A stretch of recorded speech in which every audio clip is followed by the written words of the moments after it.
अभी चंद ही दिन हुए हैं हयात भाई के इंतकाल को, और मैंने तुम्हें यहाँ इस काम के लिए बुला लिया। आई होप तुमने माइंड नहीं किया होगा।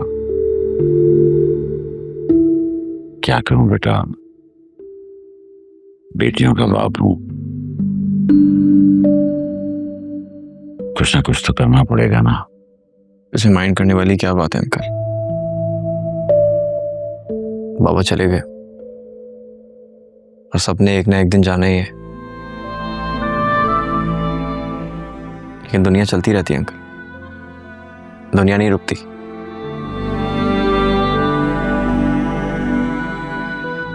अगर मुझे पता होता आप लोग इतने परेशान हैं इस चीज को लेके, तो मैं आप लोगों से पहले ही कांटेक्ट कर लेता। मुझे बिल्कुल नहीं समझ आ रही कि मैं क्या करूं। क्या मुझे सुल्तान से बात करनी चाहिए?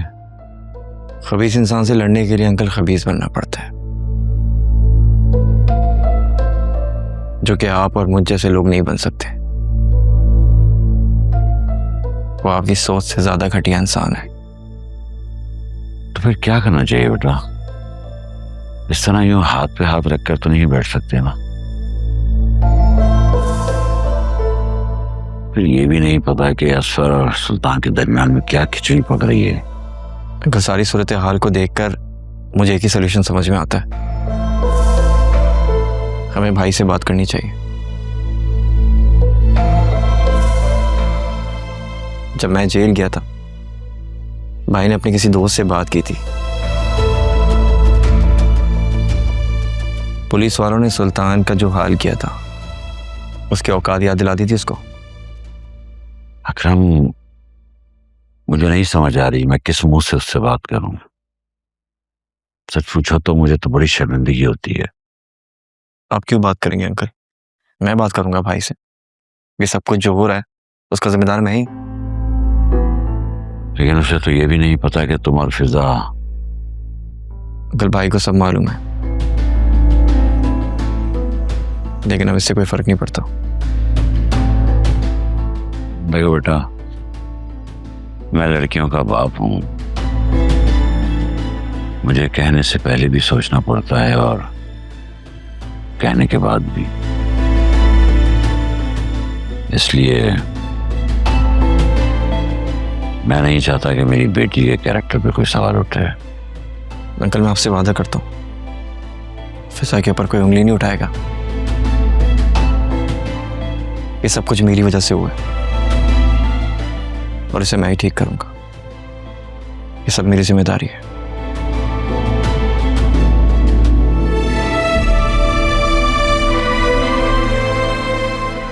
तुमने मेरे दिल का बोझ हल्का कर दिया। ऐसे सच पूछो तो हम 2 हफ्तों से घर में ही छुपे बैठे। इतनी आसानी से नहीं छोड़ूंगा अंकल उसे। उसकी वजह से मैंने अपने घर वालों का एतमाद, फिजा को और अपने घर वालों के खून पसीने के पैसों को खोया है। चैन से नहीं बैठने दूंगा उसे।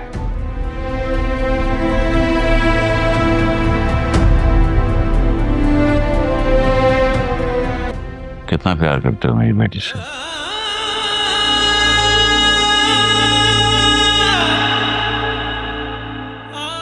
कितना प्यार करता हूं उससे? अच्छा सवाल है।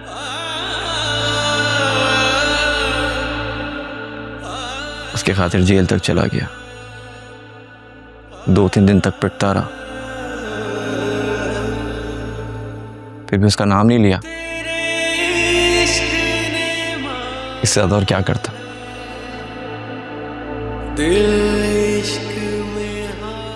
सर मैं कहता हूं कि आप अपनी बेटियों की शादी कर दें, ताकि उनके शोहर उनकी खुद हिफाजत करें।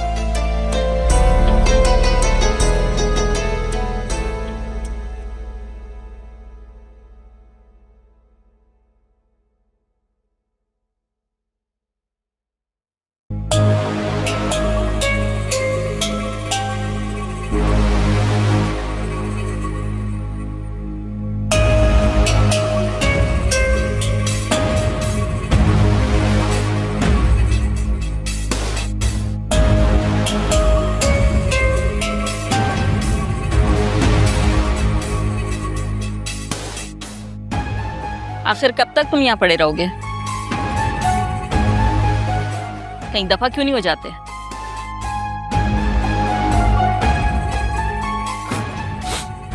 ये रूबी का घर है ना, तो मेरा घर भी हुआ। रूबी से कुछ अरसे में शादी होगी, हमारे बच्चे होंगे और वो बच्चे यहीं पले बढ़ेंगे ना। अल्लाह ना करे जो मेरी बेटी की जिंदगी तुम्हारे साथ बर्बाद हो। निकम्मा निखट्टू आवारा कहीं का, औरत की कमाई पे पलने वाला। जबान संभाल के बात करें, मेरी जबान फिसल गई ना तो फिर आपको अच्छा नहीं लगेगा। ज्यादा बकबक की ना तो उठा के घर से बाहर फेंकवा दूंगी। समझता क्या है तू खुद को? 2 टके का आदमी, पता नहीं कहां से मेरी बेटी को शीशे में उतार लिया है। मैंने किसी को शीशे में नहीं उतारा, समझ आई?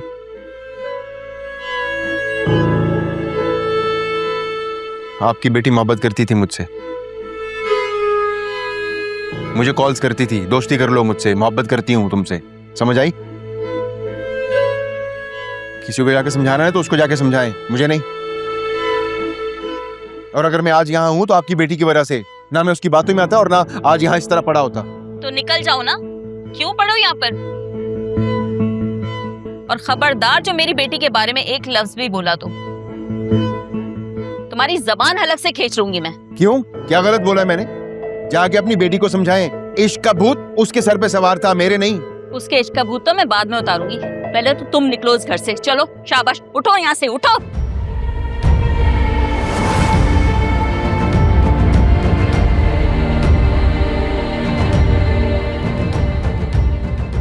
मुझे घर से निकालेगी।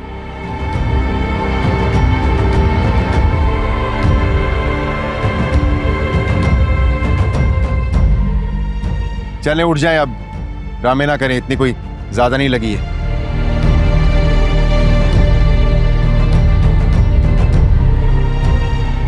अरे उठ जाओ ना भाई, जूबी आएगी तो उसे लगेगा मैंने कुछ कर दिया है।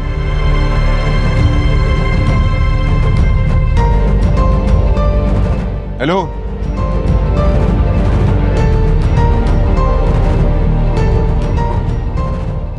उठ जाओ अब।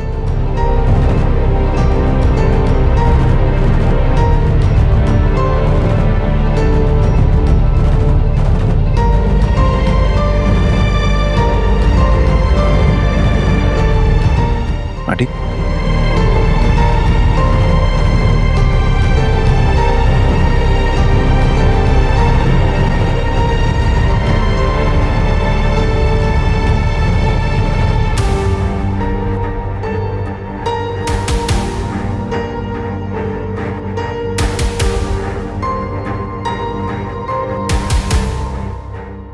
उठे।